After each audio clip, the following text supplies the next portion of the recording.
આ છેલ્લો દાખલો ખૂટતી વિગતો શોધો. એ નિબંધમાં પૂછાઈ ગયા. તો કોષ્ટકમાંથી ખૂટતી કિંમત શોધો. વેરિયન્સ ઓફ વેરિયન્સ ઓફ એમાં પણ આપ્યું છે. Variance of Y bar S T શોધો. તો પેલા પણ આપ્યું છે રોમાળામાં સમૂહ. તો રોમાળામાં સમૂહ આપ્યો આપણને. પછી સંખ્યા એટલે n, સ્મોલ n.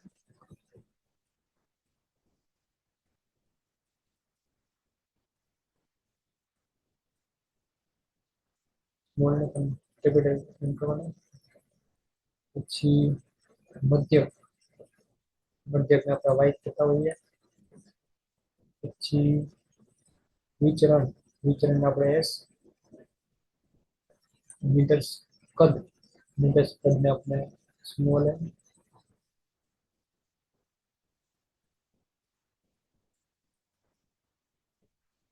એમાં આપણને n1 આપી દીધો આપણને. આ n1 આપણે 40. તો આપણે સૂત્ર મૂકવાનું n નો આપણે n બરાબર n1 n2 n3. તો n ની કિંમત 100 આપી દીધી આપણને. 100 બરાબર n1 40 વત્તા n2 વત્તા n3. काय पांच આપણને 100 માઈનસ 40 બરાબર n2 વત્તા n3. 100 માઈનસ 40 માંથી 100 માઈનસ 40 કરવાના એટલે 60. 60 બરાબર n2 વત્તા વત્તા n3. ભાઈ ચલો સમીકરણ નંબર 1.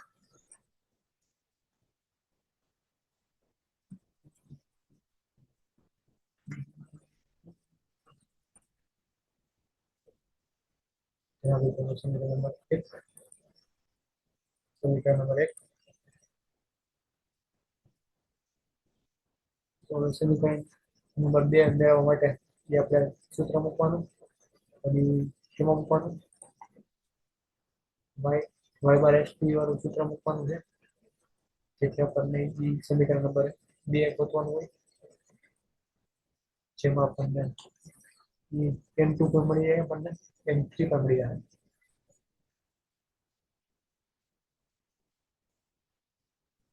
સમીકરણ નંબર 2 ગોતવા માટે સૂત્ર મૂકવું.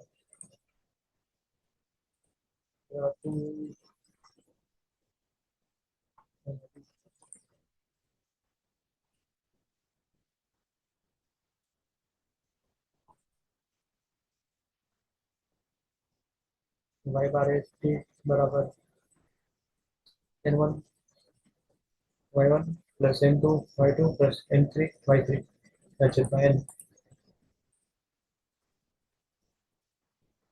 પછી આપણે ની કિંમત y બાર એસ ટી ની કિંમત આપી દીધી છે 14.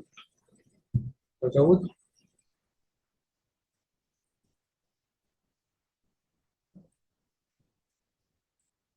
પછી n1 ની કિંમત આપણે ગોતી હતી.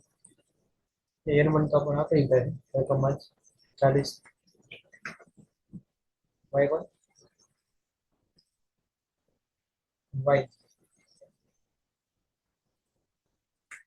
y કેટલા થાય? y1 y એટલે મધ્યક આપેલા છે આપણને 10.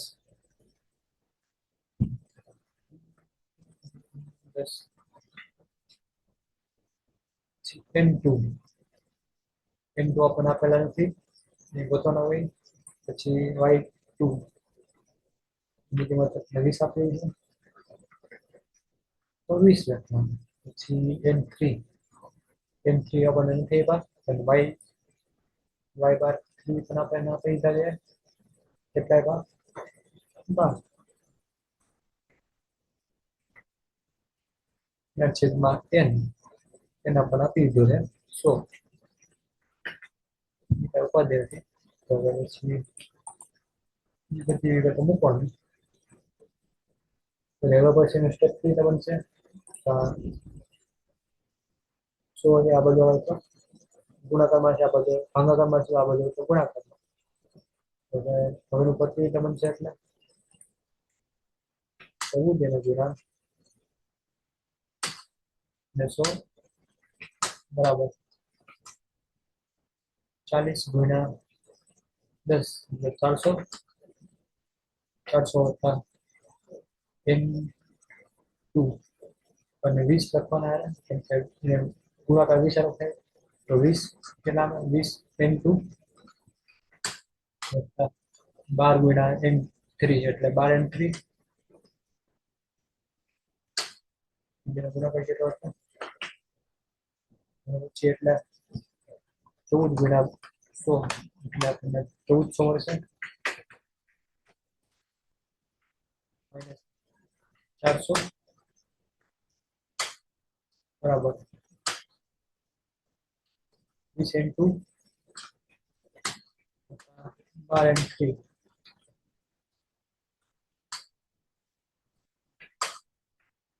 હવે માઇનસ કરો એટલે 1000 બરાબર 20 n2 12 n3 જેના આપણે સમીકરણ નંબર 2 કહેવાનું.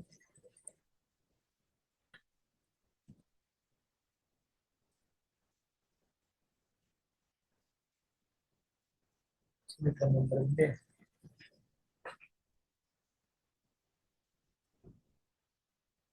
સમીકરણ નંબર 1 ને ગુણવાનું કેટલા ગુણવાનું? તો 20 વડે ગુણીએ તે 20 વડે ગુણવાના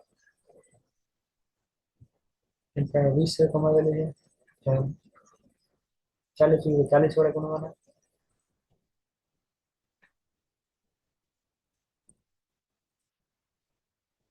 સમીકરણ નંબર 1 એને ગુણા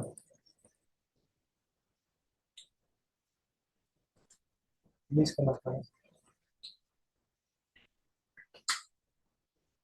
સમીકરણ 1 ને 20 વડે ગુણવાના અને સમીકરણ નંબર 2 ને અલગ રાખવાનું તો પેલા ગુણવાના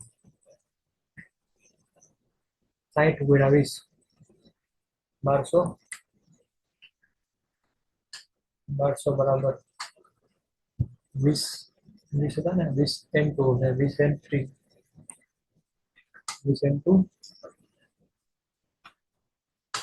વત્તા 20 n3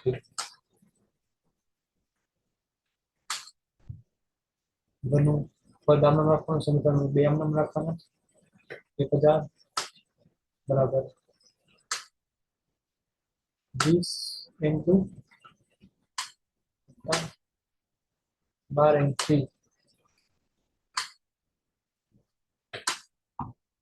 20 અને ચેન્જ કરી નાખવાનું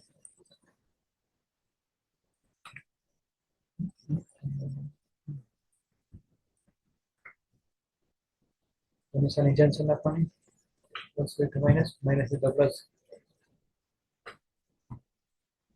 છે તો માઇનસ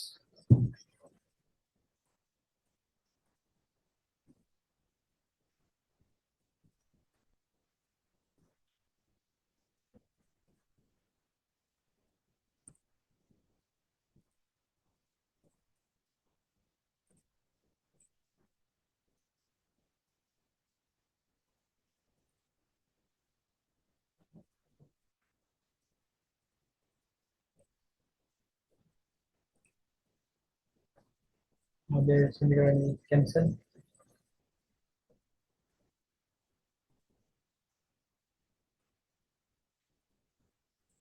વધી લખવાનું તો 200 માંથી 1000 જાય એટલે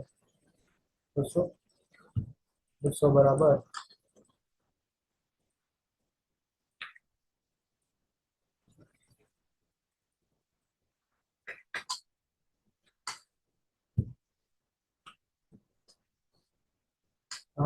n3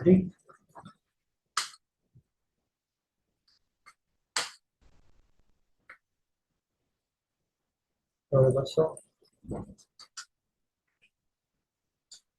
અને ભાગ્યા 8 બરાબર n3 તો આપણને 25 મળે. 25 બરાબર n3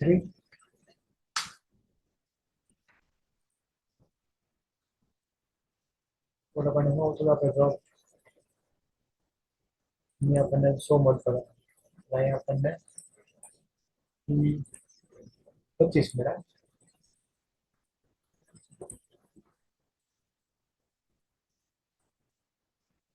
લખવાનું પછી સમીકરણ નંબર 1 માં એ કિંમત મૂકવાની. તો સમીકરણ નંબર 1 એ આપણને 60 આ સમીકરણમાં કિંમત મૂકવાની.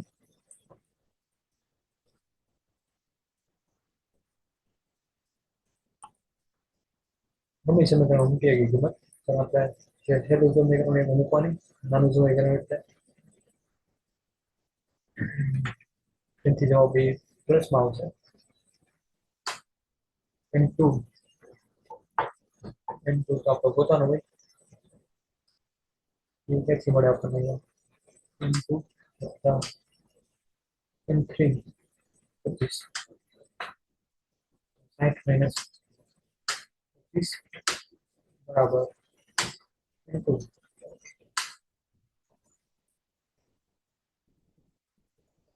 n2 આપેસ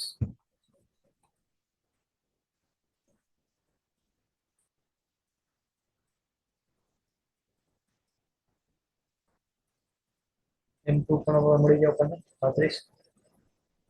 હવે ખાલી કિંમતની મૂકવાની છે સૂત્રમાં. Variance of y bar st એ સૂત્ર મૂકવાનું છે હવે. કેમ કે આપણે કીધું નહીં આપણને variance of y bar st શોધો. વિનિમય પોત તો અહીં લગી આપણે ઘણા દાખલા ગણવા હોય પૂરતી માહિતી તો આપણને મળી ગઈ. જેમ કે આપણને n1 n2 n2 ને n3 આપણે ગોતવાના હતા એ તો આપણે મળી ગયા છે. પણ પૂરતી માહિતીમાં આપણને variance of y bar st પણ માંગ્યું છે. તો આનું આપણે સૂત્ર મૂકીને ઘણા દાખલા ગણવાનું જેથી કરીને પદના માટે રોકડા મળી જાય. તો સૂત્ર આપણને મોટા કરું લાગે છે પણ આમ પેલું જ છે.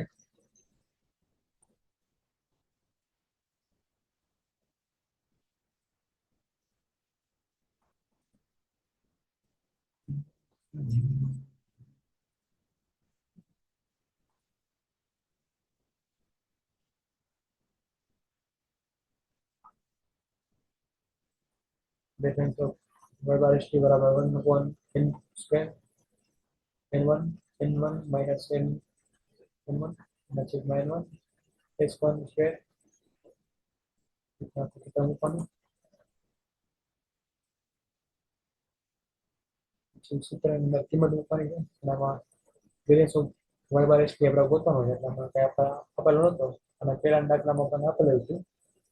જેથી કરીને આપણે એ ડાયરેક્ટ મૂકી દીધા હતા. જેથી કરીને આપણને s1 સ્ક્વેર મળી ગયો હતો. પણ આમાં એ આપણને s1 સ્ક્વેર માંગ્યો નથી. જેથી કરીને ખાસ ધ્યાન રાખવાનું જે આપણને ભૂલ ન પડે. Variance of y bar st એ મેળવવાનું હોય એટલે આપણે સૂત્ર મૂકીને દાખલો બનાવવાનો હોય. સૂત્ર બધી વિગત મૂકવાની. 100 નો વર્ગ પછી n1 આપણને એકાદા n1 40 માઇનસ 40 અહીંયા માઇનસ n1 આપણને એકાદા 8 6 ને 4 8 જે n1 માં પણ 8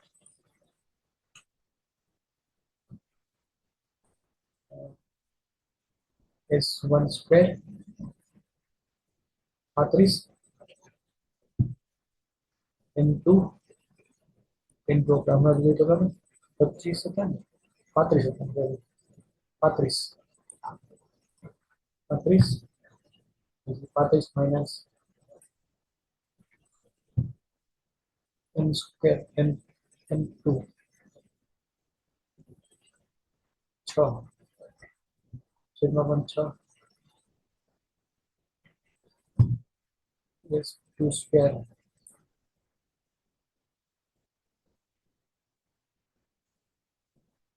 s2 સ્ક્વેર માં કેટલા આવશે? એમાં આવશે વિતરણમાં 30 n3 25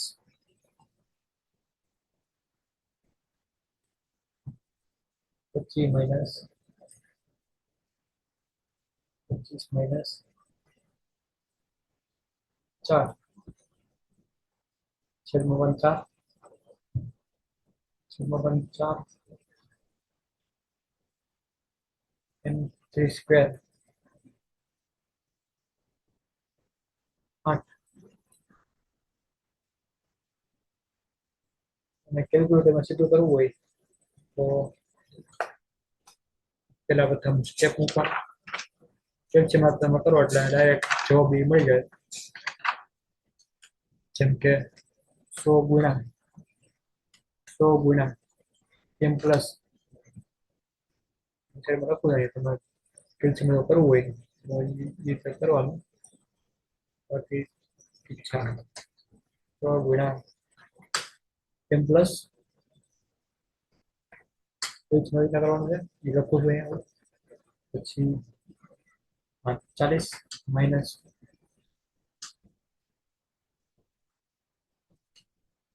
8 એના ગુણ્યા 40 એના ગુણ્યા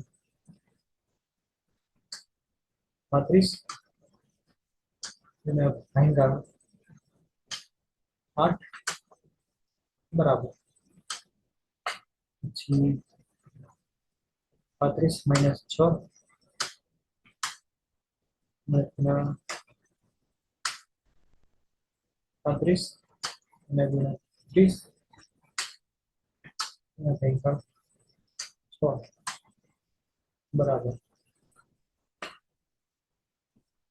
25 માઇનસ 4 એના ગુણ્યા 25 એના ગુણ્યા 8 એના ભાંગ્યા 4 બરાબર. પછી ચીટી નીચેની પ્રેસ કરવાની એના ભાંગ્યા પછી ભાંગ્યા નિશાની પછી MRC અને પછી બરાબર પ્રેસ કરવાના. એકવાર ટ્રાય કરવાનું. હવે ટ્રાય કરી કેલ્શિયમ તો 100 ગુણા બરાબર m પ્લસ 100 એને ગુણ્યા m પ્લસ એટલે 10,000 જવાબ આવે છે 10,000. પછી આગળ વધવાનું એવી રીતના કઈ નહીં કરવાનું. 60 માઇનસ 40 ફરીથી શીખવાનું 100 ગુણ્યા m પ્લસ રેડી.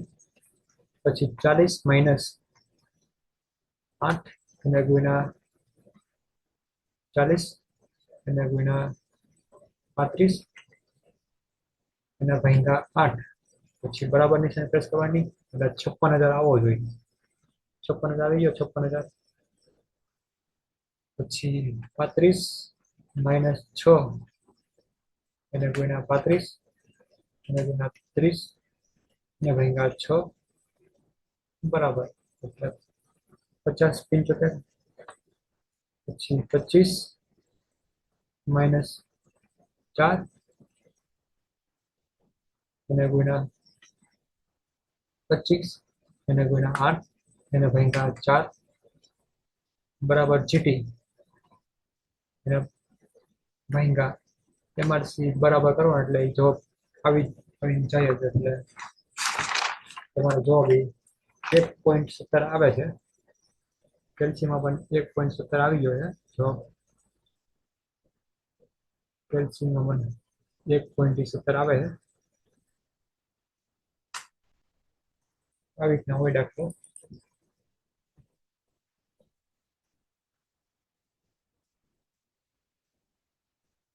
1.17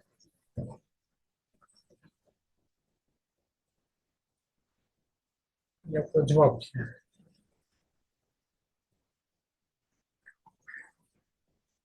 તો પડતર રીતના દાખલો ગણવો હોય તો એ ગણી શકાય.